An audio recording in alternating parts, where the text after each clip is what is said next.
Hi, Amy. What are you doing? Oh, maghubad na raw siya pero pinapakita niya yung hita niya. Oh. Eto guys, nandito kami sa beach. Ayan, beach kami ngayon. Daming tao dahil sa sobrang init. Eto ako. Hello.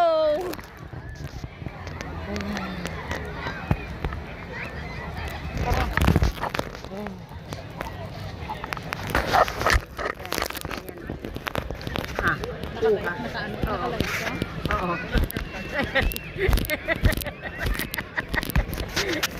Ayan. Iano mo yung kinelas mo? Oh, baka pagdating dun. Ay, Wala akong chinelas. ganda. Mas maganda